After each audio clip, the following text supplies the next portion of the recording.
Yes, we are. Welcome to the second edition. That's right, round two of of Big Daddy J versus Lee Turner. That's right. It's our versus up in here. That's right. It's not Beanie Man. It's not Elephant Man versus Beanie Man. No, it's our versus. Okay, we're not gonna go out on stage and start rapping or getting the reggaeton upon this piece. No, we're gonna ask the hard-hitting questions to Lee Turner. Let's see if the champ can knock it out of the park or be slaughtered by the questions of my investigative reporting.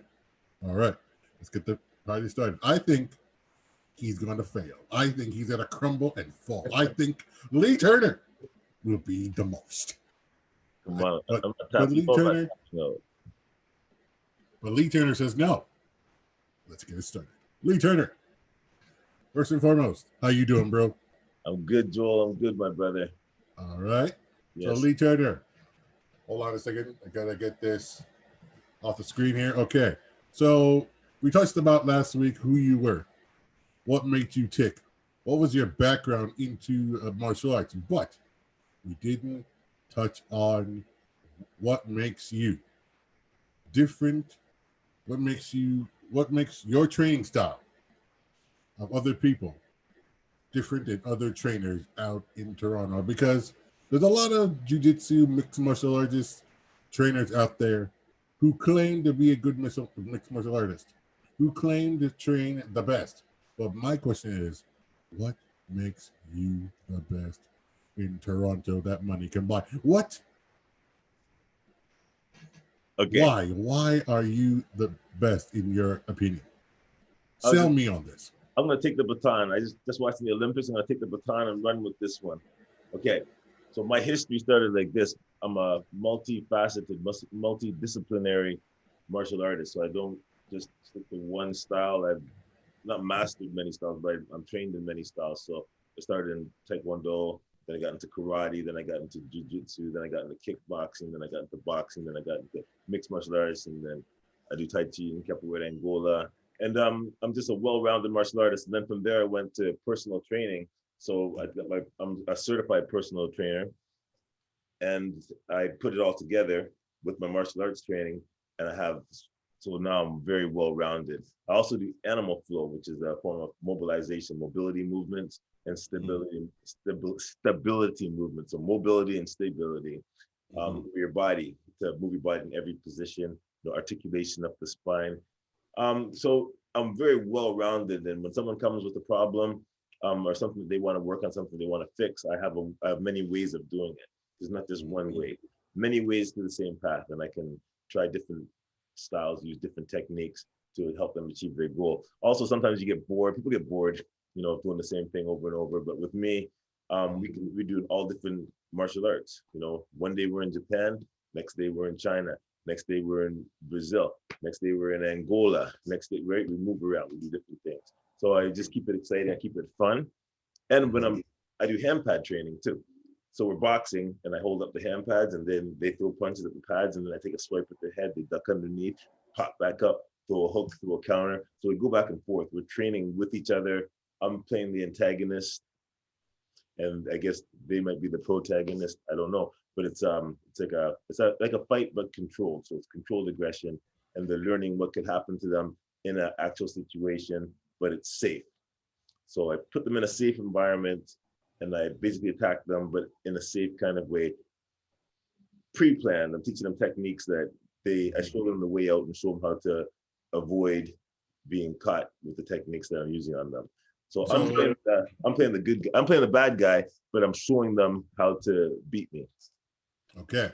So all those things, there's a bunch of questions I want to ask you in there, but you said that isn't that a little bit of a cocky kind of a mentality? Because a lot of people probably can do what you do, but like add different fight variations to it. But take for example, I went to Open Mat a couple weeks ago, and there's a couple trainers there that do exactly what you do. Are you saying that you can do it all and eliminate those 5 trainers and put you in it and you can do the work of 5 guys. Is that it? Isn't that a little bit of cockiness, Mr. Lee Turner? No, well, everyone has a different style, so I would never say anything that like that I can do the work of 5 guys. Are you trying to get these guys out of work? Their experiences that are so vast, so different that altogether that's like 5 guys. That's like how many years of experience is that with the 5 of them together? So for me to even surpass that, that's so much experience. It's so difficult, For me, I just stay in my lane and do what I've done. I follow my own path. So I've done all the different martial arts, and I'm trained in those martial arts, and I put it together as far as like an artist. That's my creativity. My creativity came up, put them together in a particular way. If every martial art is words, then I would take the words and I make sentences. Ah, so you take the sentences and the motions of the body, basically the body language, and make beautiful paragraphs that make beautiful stories that people can see using the martial arts techniques. Is that about correct? Yeah. Okay. You get me. All right. I'm seeing where you're going. You're kind of like an artist. You're kind of like you are basically like an author that uses martial arts to tell his backstory and other people's backstory while using the fighting style. Because why fighting is not just the art of war and self-defense, it's a way of life. It's a way of life, kind of like music, but we'll get into that later. Okay. So yeah, so I find that very interesting because you said that you touched on a lot of Angola, Jiu-Jitsu. You incorporated all those other fighting styles in that, in your teaching styles, right? Do you feel a lot of mixed martial art trainers or physical trainers or basically gym trainers do not use that kind of training with their clients, or do you think it's misrepresented? Well, I think lots of trainers they use what they learn. So there's one main school of training that everybody goes to get the certification, and because that organization picks the trainers, then everyone gets trained in a very similar fashion. So the way that they're trained is it's just similar. Yeah, everyone gets trained similar, that can be a good thing too, because that means that everyone's getting half decent training or pretty good training that's been thought out in a system and brought out to the public. So it's good to have it's good to have training in a way where it's good to have it taught in a way where all the trainers know the same things. But from there, you want variants, you want variations on a theme. And that's Not really. If it's music, then my style is jazz. Not really. I kind of disagree with you because if everybody's taught the same, there's no creativity because people can follow the same formula, follow the same training style that you did, but it's what you bring to it's your personality that brings to the table, So if everybody goes to like the military and everybody is there in the same uniform, there's that one guy who's more compassionate than the other lieutenants and the other corporals or the other captains. There's that one captain that says, "Hey, okay, looks into the heart of the person," because in war you're supposed to be hard, you're supposed to be tough, but there has to be a little bit of compassion toward humanity, right? Because number one, these days, people are living vessels. People are shells. People are, have feelings. They're not hard as stone, right? So you bring the personality to the table. These trainers these days, for example, at Good Life, at these Good Life Valley Fitness, have that hard exterior. You bring a little bit of military, but not too tough because number one, everybody's a beginner. Everybody's lifestyle. And I think the key is that where you started from. You see yourself in these other people, don't you? That's right. Okay. That's true. It's my favorite thing in training is when someone just starts and then getting them acclimated to what's about to happen next. Mm-hmm. It's very difficult. We all have our doubts and we don't know what's going to happen. But if you see someone on a path a little bit further down the path than you can let them lead you, let them show you the way. That's where it is. That's where it's unknown. that no, the people don't. That's where it is. That's where the understanding comes from. If you see someone that's really good at something, a question you can always ask them is, "Who's your mentor?" Right? People that are really good usually have a mentor. But sometimes a good mentor should be kept secret because you don't want that person to be competing against you and they know all your fighting secrets. You know, you think Houdini had a mentor? You think Houdini told the guy, oh, this person trained me? No, no, no. That secret died with Houdini. They killed him in that shark accident, and that shark ate him alive. You see, it killed Houdini, and the secret died with Houdini. I think you should keep the secret of whoever trained you a secret. Write it in a Dead Sea Scroll, put it in a time capsule, bury it in whatever, bury it at Bellwoods Park, okay? And keep it there. Well, that's the thing about training. You know, lots of the indigenous martial arts as well, they don't want to share their secrets because, you know, nowadays everybody just wants to share all the information. They think everybody should know how to do everything. But with great power comes great responsibility. And when the information gets into the wrong hands, they misuse it. That's true. That's the problem. So you're not supposed to just fool it to somebody who's unworthy or hasn't proven their worth. You know, even nowadays, people, they can pay him, buy a trainer. The trainer just gives them what they want. But as a trainer, even though I'm a good guy, you know, people love me and love to train with me, I'm very firm. And I still have my roots and my core, and I stick to that. So when someone trains with me, I take them through the foundation, take them through all the moves from the bottom up. We build them from the inside out. I build them up. And then they kind of have to follow the program. They have to come with discipline. Why did you need? Sorry, go ahead. Oh, sorry. Why did you choose women's self-defense to get into? Well, I just like to see people overcome opposition. You know, fighting is designed for the smaller person to be able to defend himself against the bigger person. So the purest form, like if you see two big guys fighting each other using martial arts, it's almost blasphemy. It's against what martial arts is. These big guys don't need that in the first place. Why would they even want to learn that? So they can harm somebody, because who do they have to defend themselves against? But somebody smaller will have to learn martial arts to defend himself against somebody bigger, you know, an oppressor, that type of thing. So that's why when I see women and they're willing and they want to learn, because they understand what's happening out there in the world, they want to be able to defend themselves. So I really like to help them have that edge. Oh, okay. So you're building, because you're giving them their confidence back and their self-worth, because a lot of ladies out there are saying, oh, I'm not worthy, my boyfriend, blah, blah, blah, blah. This will your training will give them enough skills and probably the confidence back to stand up for themselves against the oppressor.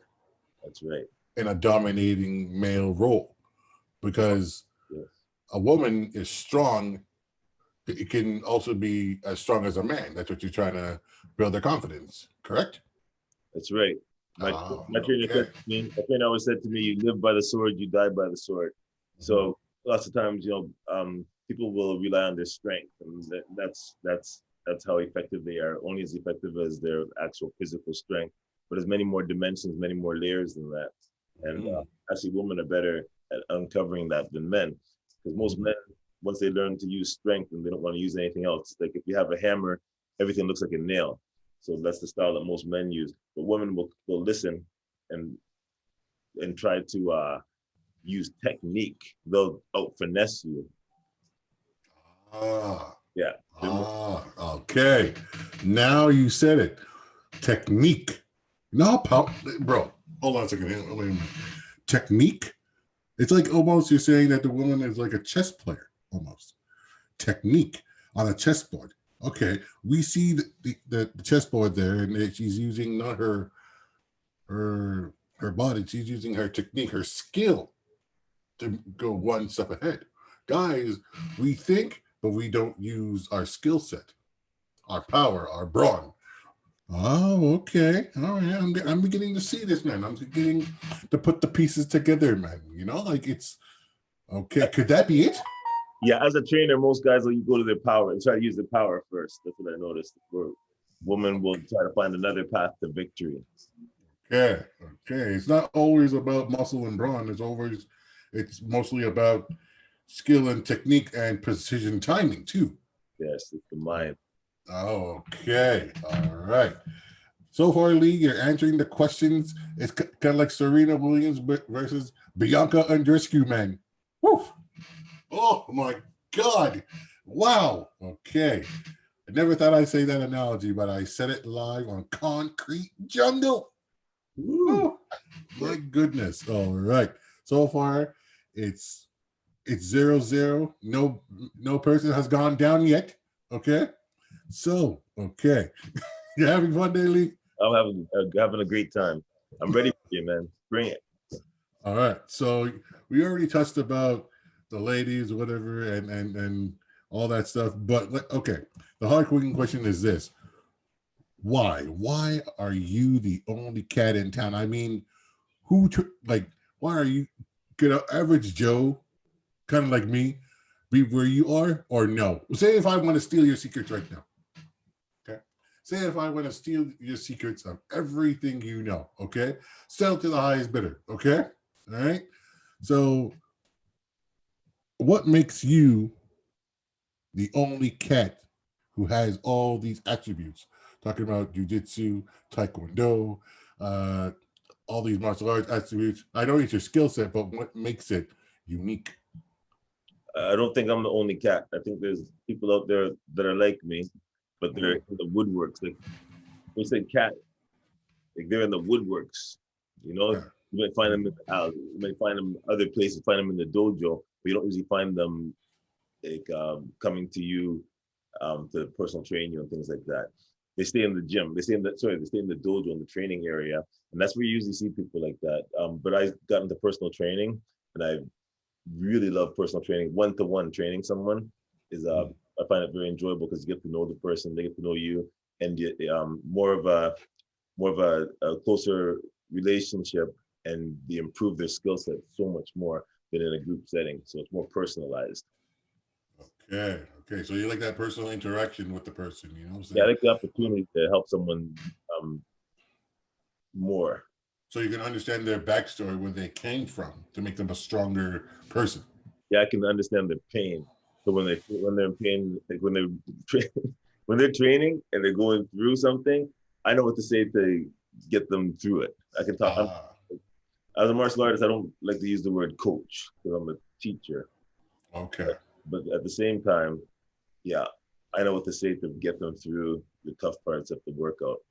Okay. So you know exactly the hard time they're going through, or like you can you see a person's frustration through their training, or is it easy to see it, or a lot of people being trained hide it very well? What do Oh, you think about that? nobody can hide it. You can't hide it when you're going through pain. Like when you're doing when you're boxing or when you're going through exercises where it takes a high level of exertion, it's hard to hide.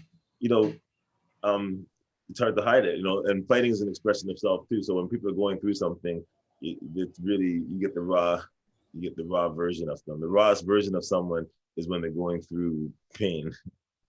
Oh, okay. But pain is not just pain. It's not just mental pain. It's not just physical pain. It's mental pain too. Like, do you see the mental pain versus the physical pain when you're training someone? Definitely. Mental pain comes in different forms that you don't really notice though. So it would be, you know, if someone's going through something and they're like, some people get angry when they feel pain. They get mad. They get mad at you as a trainer. They get mad, but they need to direct that pain somewhere. Some people want to break something. They feel pain, that type of thing. So I can feel that.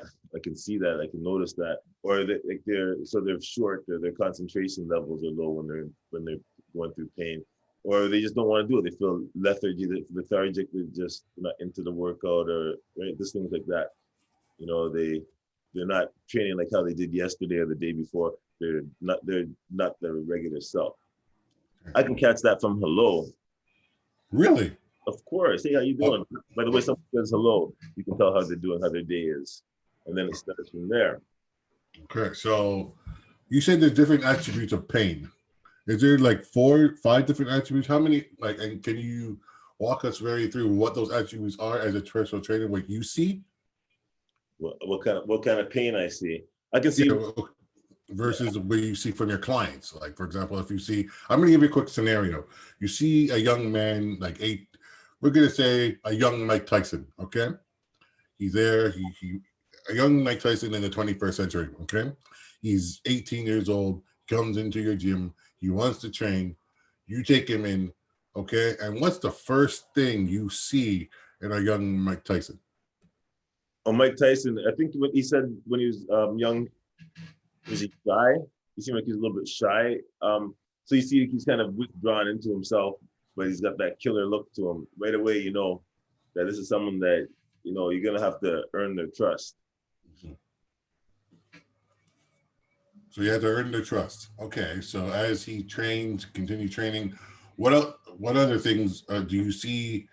Do you focus on his power, his skill? Basically, if he hitting the heavy bags or doing jumping jacks or doing his exercises, what level of energy do you see? For example, if he had like a bad day, he's pissed off at the world, doesn't tell you, Yeah. okay? He just comes in all serious. He comes in, I want you to work, okay? Right. Do you see his energy on the mat or in the training session? Yeah, right away. Okay. You have to jump, for sure. For sure. Yeah, you're right. And how do you handle that as a trainer? That's okay. It can bring whatever you want to the table, and you can bring whatever you want to the workout if you're not hurting anybody. You know, maybe we're hitting the bags that day or doing pad work or something like that, right? Or if they, depends on how they react to other people, but, you know, boxing is controlled aggression. So you want to take your aggression. If you lose your mind, if you have lost your mind and you're boxing somebody who hasn't lost their mind, they're going to pick you apart. And you're going to learn that having that kind of aggression or allowing that aggression to bubble to the surface and be out there, it won't work for you. It won't work. That'll give you might have a bad day if that's what happens to you. So eventually, you know, you learn in that setting, like say a Mike Tyson setting, that's a group. There's lots of other fighters around and things like that too, possibly. That's how he grew up with other fighters. So when you know, having a bad day like that, you know, you're gonna learn to control your aggression. That's the lesson you learn in a boxing gym. Control your aggression, because the aggression doesn't serve you. Oh, wow. Aggression doesn't serve you. Okay. What does that mean? Not if it's not controlled against an opponent that is controlled. Oh, okay. So, yeah. So would you say it's more like a wildfire that can't be contained and just goes all over the place? When you control that fire, it's condensed. Oh. Yeah. When you take that fire and control it, it's like light. Like when you take light and you control it, it turns into a laser beam. That's what you want. Like you have kind of laser focus, where you don't want it just burning all over, like BC right now and Northern Ontario. You don't want none of those kind of fires. You want, right? We want laser sharp focus that only hits the target, and that's it.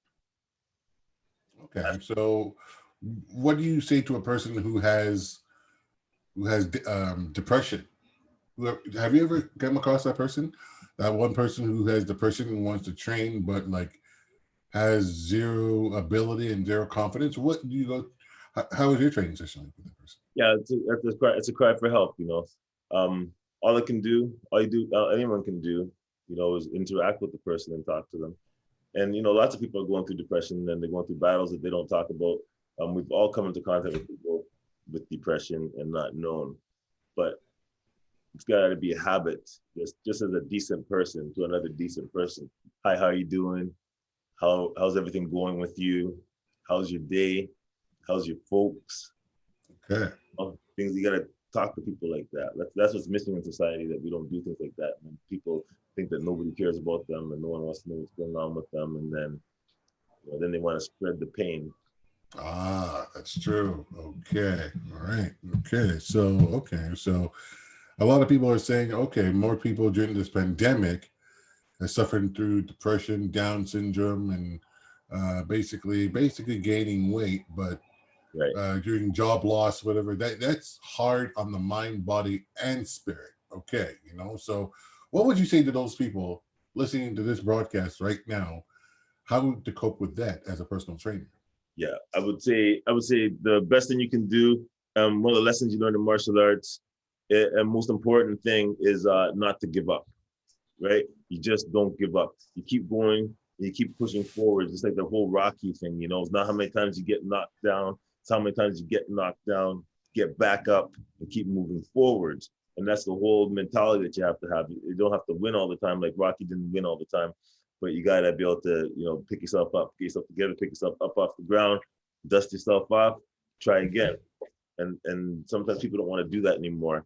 But persistence is, you can learn persistence. You keep, if you, at the end of persistence, is victory. So if you keep on, like, I'm watching the Olympics right now, and I watch these guys, and they're going through, they're training so hard, and at the end of the road, there's a victory there if you can get it. So sometimes you can't see the light at the end of the tunnel, but you can have that faith to know that there will be a victory there if you can just survive. So you don't give up, survive, and you're gonna get that victory. You're gonna get that W. You gotta keep Okay. going for it. You have to see it very vividly, structurally. Like, this is what I want. This is what I'm going for, and then you go for it with everything you have, and with persistence, you'll get it. Okay. Surround So, yourself with the right people. mhm.